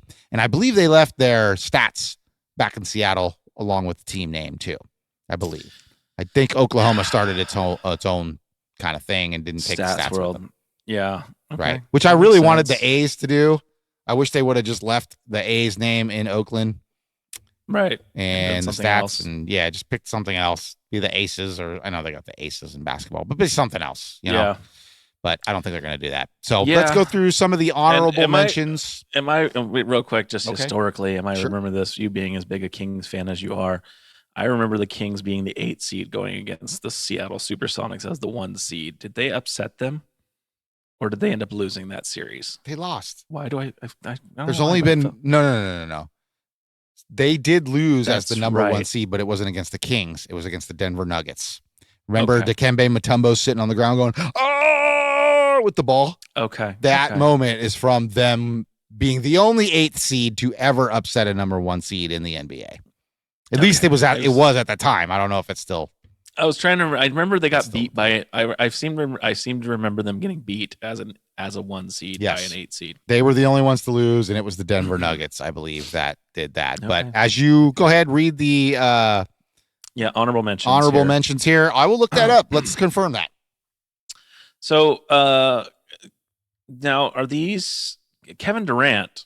Didn't actually play for them when it was the Sonics, right? They did. He did his rookie year. He did. Was on the Sonics. Mm-hmm. That's crazy. It's his first year. I felt like they moved out sooner than he was existing. Nope. But you get any rookie year Kevin Durant card, it's going to have a Sonics jersey on there. You can look at that hairline and realize that, probably did play for a long time. Okay. Spencer Haywood. I vaguely remember him. Detlef Schrempf was definitely a guy that I remember being a key part of. I think the Sean Kemp teams there with the Seattle Seahawks. Detlef was great, man. He was awesome. No, he was like the one of the OG Euro guys over. Right. I think he was a small forward, or maybe small forward. Okay. Right. I would say I think Kemp was the power forward. Yeah, on that team. So I would think small forward, kind of like a Chris Mullin kind of guy. Gus Williams, no freaking clue. Rings a bell, but I don't know. I don't know him. And Lenny Wilkins, I don't know him as a player, but I remember him as a coach for a long time. Okay. Yeah. I don't remember as a player either. I do have this stat pulled up here, Bird. It looks like, yes, I was correct. The very first 8th seed to ever upset a number 1 seed was 1994. The Denver Nuggets beat the Seattle SuperSonics 3-2 when it was a best of 5 series. Okay. Since then, there has been 5 others. So there's 6 total. Excuse me. Yeah, sorry. But the 8th seed got me a little crossed up. New York Knicks beat the Miami Heat in 1999. Golden State Warriors beat the Dallas Mavericks in 2007. Memphis Grizzlies beat the Spurs in 2011. Sixers beat the Bulls in 2012. And the most recent is the Miami Heat beat the Bucks in 2023. So, but that was at the time the first to ever do it for sure. All right, the top 5 players in Seattle SuperSonics history. Number 5, Gary Payton, the glove, as they called him, was one of the greatest and the best defensive guards in NBA history. He led the Sonics to the 1996 NBA Finals. We all know who he lost to there, the GOAT, and defined 1990s Seattle basketball. Yeah. Okay. This list is a little bit for me. I guess I'm not. I haven't got down the whole list yet because I didn't actually look at these ahead of time. So I'm keeping up with you here. All right. Gary Payton is high on my list of guys that played for the Seattle SuperSonics. It's the era we grew up in as well. I think it was for sure, but I think he was one of the best defensive guards I've ever seen, if not the best defensive guard I've ever seen. For sure. Like the dude, the nickname is it's why he has the nickname, but he was incredible to watch. The glove is a baseball or a hockey nickname, but he got it in basketball. Yeah. That shows you how good he was. Yeah. At his job. All right. Next up, we've got on number 4, Shawn Kemp. Okay. Kemp's explosive dunks made him one of the league's most exciting forwards. His pairing with Payton formed that's Gary Payton, not any other Paytons out there. His pairing with Gary Payton formed the core of Seattle's 1990s resurgence. And the winning team every time I played NBA Jam. Right? Yeah. Shawn Kemp was made for NBA Jam, dude. That's right. Yeah. And some of the if you have never seen Shawn Kemp dunk, you need to go pull up some highlights. Might be the most exciting dunker you've ever seen. Aggressive dunker. Aggressive. Sure. The kind of the antics that he came with when he was done dunking after he dunked were fantastic, man. All time. This rookie right here, I actually just picked up a Michael Jordan card in that year, this 1990s hoops, just FYI, but that's his rookie card there. Okay. All right. Number 3, Ray Allen. Ray Allen was, what's that? Okay. Ray Allen was an elite shooter who carried the Sonics in the early 2000s. His professionalism and scoring consistently bridged the franchise's final era. We all know Ray Allen from the Heat, from the Celtics. Yeah, that's where I struggle with Ray. I obviously got to start here. And well, he actually played for a team before this. Yeah. Okay. Well, he got popular on this team, I think. I don't think he was like crazy popular when he was. Well, who did he play before that? Yeah, remember they were purple and green. The Bucks. Mm-hmm. Okay, that's right. He was a Buck. Mother Bucker. Well, I said Buck. Relax. Shut up, man. I didn't cuss. It's fine. Right. Yeah. Wow. I forgot. He played for a lot of teams. He did. I mean, mainly he played for a long time for the Bucks and the Sonics. So, but he did bridge that gap in their final run up in Seattle there. Yeah, I think he was probably number 2 or number 3 of pure shooters I've ever seen. He was up there. He was a pretty damn good shooter. Okay. So I think but he was so much more than that. Before he was just a shooter. Like he actually was very explosive, driving to the hoop, dunks. I thought he was very much kind of Michael Jordan-esque when he first came into the league, but it kind of resorted to just shooting after a little while. Yeah, I think Steph is the best shooter I've ever seen. For sure. But I think Reggie Miller may be the number 2 guy for me. I think Reggie was one of those guys that just shot the lights out of the ball. We'll get to Indiana eventually. Yeah, we love Indiana. It's a good place. Yeah, Indianapolis, Indiana. We'll just group that in Indiana, I think. I feel like that's an Indianapolis situation. All right. Yeah. Number 2. Now, those last 2, they probably were great, but they were before our era. Dennis Johnson. Dennis Johnson was a finals MVP in 1979 and a defensive stalwart. His all-around excellence powered Seattle's lone championship. So easy to see why they're so high on the list. They won a championship with the franchise, which no other guys on this list did accomplish, Bird. So right. No, I like I said, I don't love it, but it's at the same time I understand why they'd be marked higher. Right. For the old folks. Yeah. This guy as well. Like, I don't even know who this guy is. Jack Sikma. Yeah. Jack Sikma is number 1 on this list. A 7-time All-Star with Seattle, Sigma anchored the championship team and redefined the center position with his shooting touch. So he's kind of the first stretch center out there. He remains arguably the most important player in franchise history. Yeah, I'm sure. Like I said, I'd have to hit somebody that's older than us to kind of know more about him. But I have heard the name before, actually. Historically, I don't know why I've heard the name, but I've heard it.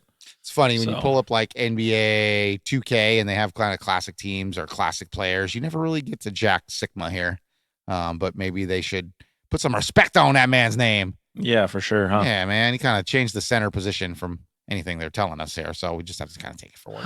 All right. Let's move on to their hockey team they got up there, the Seattle Kraken. Seattle Kraken joined the NHL as an expansion team in 2021, so they are still fairly new, becoming Seattle's first NHL franchise. After early struggles, the team made a surprising playoff run in its second season, signaling a promising future. And I think Seattle people actually really, really like having hockey up there. I bet they do. And enjoy that team. Yeah, I mean, they're so close to the border of Canada. I can't imagine that it's not popular up there. I mean, agreed. One, I think their logo is dope.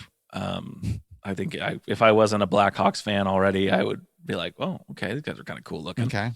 I like the color scheme, that teal, which just seems to run through a majority of the Seattle teams. Yes, they like that teal. Feel. Yes. Obviously, the SuperSonics got teal when they moved to Oklahoma City. So, funny enough, kind of kept that teal going. Yep. Honorable mentions for the Kraken. Don't ask me who the frick any of these people are, but Yanni Gourde or Gordy, Brandon Tanev, Oliver Bjorkstrand, Adam Larson, and Chris Dreiger. Okay. So yeah, don't ask me either, Bird. Yeah, and don't ask me anything about these top five. I'm just going to say, yes, that's top five. Wonderful. I'm going to read them. I'm going to read the blurb, and you're going to nod. So let's do this. Number 5, we have Vince Dunn. Dunn quickly became the team's top offensive defenseman. How do you were an offensive defenseman? Is that just a hockey thing I don't know about? Yeah, because defensemen can skate up the ice as well. So, but they have to stay back towards the no, a lot of the guys. So you can get all 5 of your guys up there, right? But the thing is right. Defense. There's defense guys are either really strong defensively, or some of them have offensive, firepower as well. They're like the guys that are in the way back doing this big slap shots. I'm guessing. Sure, I don't know. I'm not sure exactly what his skill set is, but I've heard of your defense being offensive, but not an offensive defenseman. Well, it says here his puck moving ability drives Seattle's transition game. Okay, so love it. They're like the point guards, I'm thinking, for hockey. Sure. Okay. Jordan Eberle. I think it's Eberle. Yeah. Sure. A veteran winger, Eberle provided leadership and timely scoring. He played a key role in the team's first playoff series win. So this is all very early, folks. They've only been around for about 5 years. I'm guessing some of these guys are probably most of them are still on the team. Next up, number 3, Jared McCann. McCann emerged as one of the franchise's top goal scorers. His scoring helped legitimize Seattle's offense. I'm nodding my head. He is. I can see him. And get on YouTube if you want to see Bird politely nodding his head. Number 2, Philip Grubauer. Is that right? Hans Grubauer. No, it's Hans's cousin. Yeah, Philip Grubauer. Yeah. After a rocky first season, Grubauer rebounded with a strong playoff performance. His goaltending steadied the team during its postseason push. Good job. And number 1 is Matty Beniers. I think it's Matty Beniers. Beniers. See, Bird's the pronunciation guy. I'm just here. The franchise's first draft pick became a Calder Trophy winner and foundational centerpiece. Beniers represents the long-term future of hockey in Seattle. Love it. Okay. And now Matty.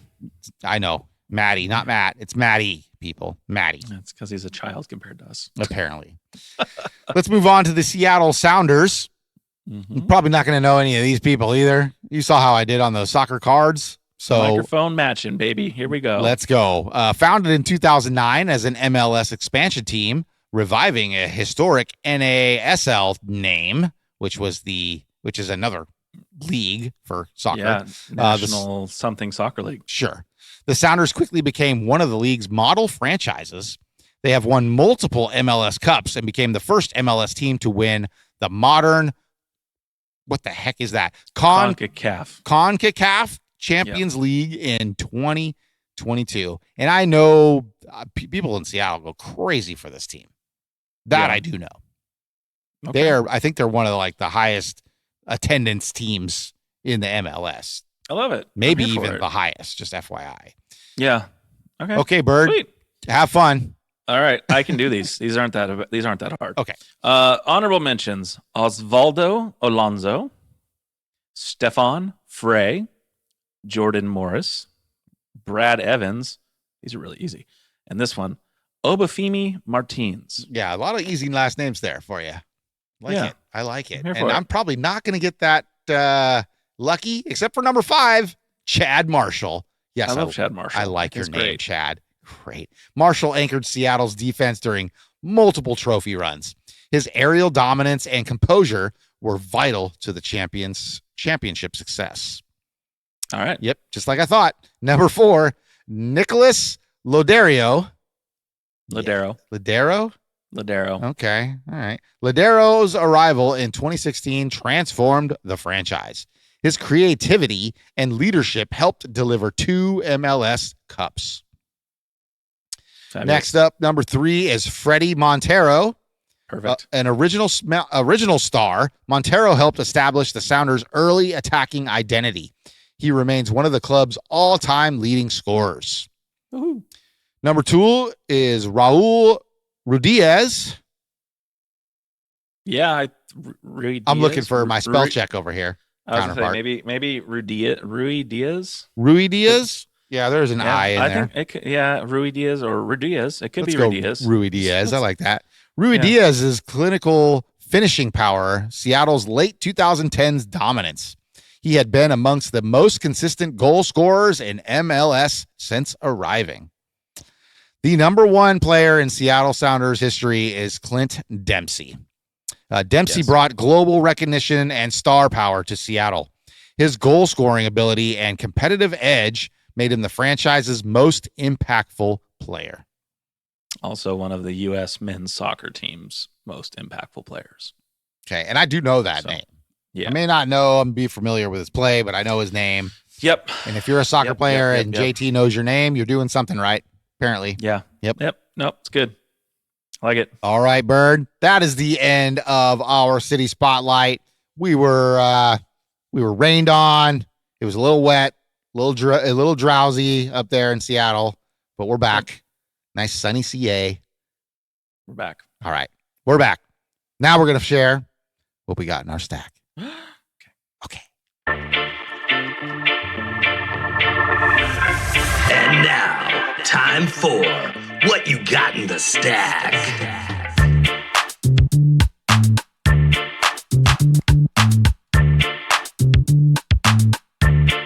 Whew. All right.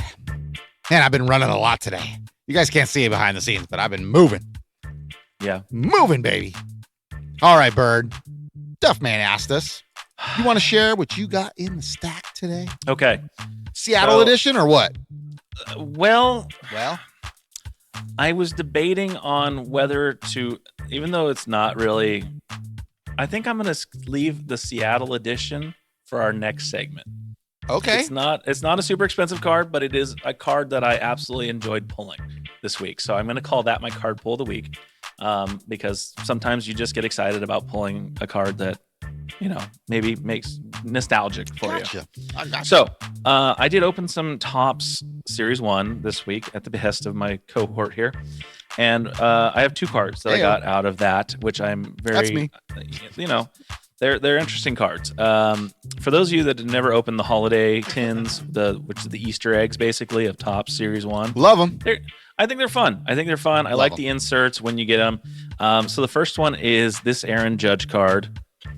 And the lighting sucks. There we go. but it is the chicken version. And it's got little baby chicks on it. Never seen a chicken version of these cards, Bird. There, wait, let's see. I get a little bit of light on that angle. There you go. He'll get a good picture so we can share it here. Yeah, let's go, chicken. Never seen the chicken version. I didn't even know that existed. So yeah, that was fun to get an Aaron Judge card of an insert. It wasn't numbered, but it was still kind of a cool card. The other one I got was numbered, and it is, and I may pronounce his name wrong, Jurickson Profar. Got it. Good job. And he is on the gold to $3.99.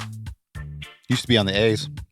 There you go. Check that out. Like See that gold? See that glisten on that boy? That's Hold like on a gold shimmer. That's a cool card, buddy. Yeah. What is that number to? $3.99. Okay. So this is $3.92 of $3.99. But yeah, nice. I just thought it was a very cool finish on the card. Super cool. And so I wanted to bring that in to show off. Love it. Show. Okay. I will represent Seattle today for what you got in the stack. Okay. Now I did bring in some people that are on our lists. Fabulous. All right. Let's start off with the one who was on the honorable mentions list because he didn't make it on the top 5 of anybody. But this is what's this from? It's from last year's Topps product. It is the Heavy Lumber product, which is a very thick card. I don't know if you've ever seen these. I think they're case hits, buddy. Pretty sure they're case hits. Okay. This is of Alex Rodriguez. Oh, I like it. Yeah, it's a Heavy Lumber. It's like a piece of wood. It's like such a thick card. It's like a piece of wood. It's so crazy. Okay. I'm here for it. So I got this last year. It's first time sharing it on the show, but it's Alex Rodriguez Heavy Lumber card. Okay, I like it. Yeah, it's pretty cool. Next up, we have from my favorite basketball set of all time, 1991-92 Upper Deck, which I do own the whole set of. Okay. Gary Payton. Nice. Okay. Is it not focusing? No, I'm losing. It's kind of blurry. Kind of blurry, but there you go. That's not bad. Yeah. That's Gary Payton. And then probably my favorite picture on a basketball card. This is like the coolest picture. Sean Kemp. That dunk right there, that picture. Amazing. Nice. Absolutely amazing. Yeah. That's good. I like it. There we go. That's what I had in my stack today. I had some other stuff lined up. Yeah. Because Bird was nice enough to grace me with my favorite player's card, which I think you shared on the show already, right? The Nick Kurt stuff. Yeah. Okay. And then he gave me a Jason Williams, De'Aaron Fox.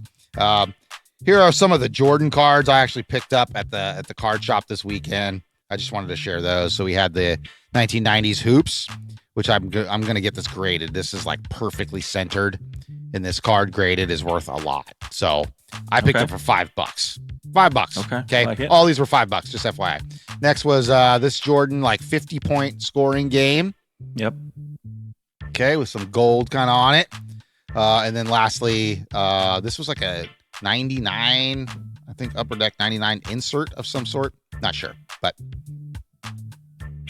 here we go. There we go. All the Jordan cards that I picked up this weekend. And then lastly, I had to do it, Bird, because I hope this guy turns out good. This is Brady House. He is a rookie on the Washington Nationals. But just like you, I got some of those tins from the Top Series 1, the Easter egg tins, and I did pull his kind of parallel here. Nice. Right? But I also pulled his green. Nice. And I also pulled his chrome. Oh, no. So this guy better be good. Oh, no. Feel another Lou situation going on. Maybe this is the new Lou. Brady House. Baseball Lou. Yep. Brady House, you are my baseball Lou from here on out. Yeah. It's becoming an Take official. it to the house. That's Take right. It to the house. All right. I like it. Hey, that's what I had in my stack today, buddy. That was kind of a big stack. Perfect. I love That's it. what she said.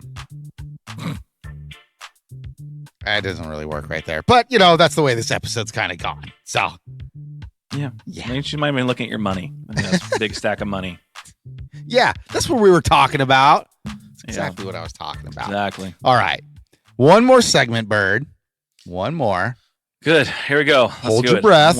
I'm wearing out here. Let's go. Okay. Well, at least you're not wearing in. Whatever that means.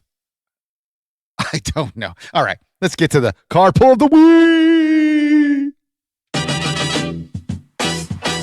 And now it's time for Card Pull Pull of the Week.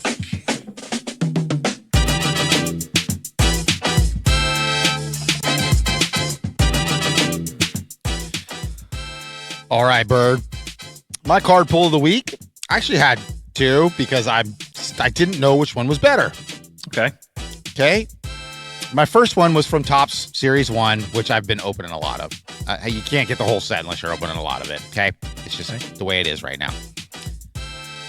I got a Shohei Ohtani. Nice. In the polka dot. I can't think they are right. It's pink and green polka dot is what they're called. I looked this up. It's about $27 to $35 on eBay right now. Okay, nice. Okay, so cool Shohei Ohtani. Also, my other one I couldn't decide was a Jalen Brunson My House Blue insert from the Optic. This is numbered to 175. Okay. Yeah, that's kind of a weird number, but 175 on that one. So I couldn't make up my mind, so I'm like, hey, what the heck? Cards pull of the week. There you go. Love it. All right. So my card pull of the week, like I said, not nearly as cool as your cards. Not at all. No. But I like no the idea what it cards. is. And for those of you that haven't opened Top Series 1, they're throwback the players that are kind of old school guys. They have the specialty insert because all the cards have like a diamond, silver, 75 on the top. That part of the set has it in color though. It's got the red tops with the 75 in gold and 75 years of baseball. And I pulled this guy because it's Seattle. Yeah. And so the best player in Mariners history. Yeah, Hot I just really like that I got to pull a Ken Griffey Jr. card again. As somebody who formerly owned the 1989 Ken Griffey Jr., and by that I mean it was stolen from me. The upper deck one? Yeah. Which I have the Topps one, I think. Yeah, no, the upper deck one is the most iconic Griffey / probably card in a long time. Of the junk wax era, anyway. Yeah, and it just, I lost that card, so it was fun to pull a Ken Griffey Jr. again. So, yeah, that was my card pull of the week. I think there's only one card that's a little more rare than that, I would say, or more sought after in the junk wax era of baseball cards. Yeah. The no-name Frank Thomas. Yeah. Yeah. No, I mean, the Griffey was much more common than the no-name Frank Thomas, to be honest. It's true. But it's still an iconic card that because we all thought it was going to be worth tons of money when we were kids. Gold mine. 1989, we were 7, 8 years old, and I was like, oh, okay, let's see. You know, we got this Ken Griffey Jr. This guy's going to be worth a ton one day, and now it's worth like $25. I mean, it's worth something. Yeah. It's not nothing. If it was graded, it would be worth a lot. If it was graded well. It's got to be graded well, sir. Yeah. We all know that story.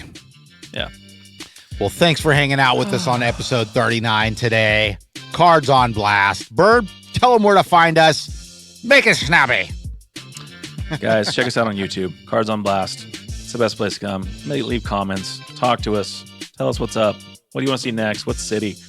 Check us out on Apple Music, Amazon, and Spotify. So all three, find us there. Check us out on Instagram. Leave us some comments there. Yeah. Tell us what you want to see. Talk about subjects. Want to come on the show? Whatever. Sounds good. Yeah. So where do we want to go next? I had a couple cities listed. I had Dallas, St. Louis, Indianapolis was brought up earlier. That's kind of exciting. You kind of make the Texas Triangle here in the next. We could do the Dallas, Houston.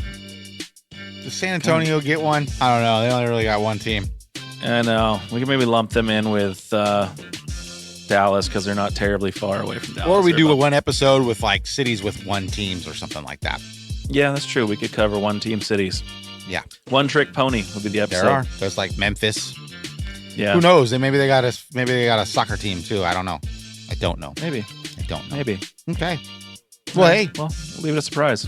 It will be a surprise. You'll find out here coming up, I guess, next week. Maybe we'll be in Dallas. Maybe we'll be in Houston. Maybe we'll be in Louisiana, New Orleans, Nolens. We'll figure it out. Anyway. Let's go marching. That's right. For that guy, Bird, for me, JT, hey, thanks for hanging out with us. We will see you next week. Bye, Oh, Bird didn't say bye this time, of course. I did say bye. Okay. I said bye, everybody. Bye now. Okay. All right. No, seriously, I think I'm done. Woo, I think we're done. I think that's good. You finished? That's it, man. Game over, man. It's game over. What the fuck are we gonna do now? What are we gonna do? Maybe we could build a fire, sing a couple of songs, huh? Why don't we try that?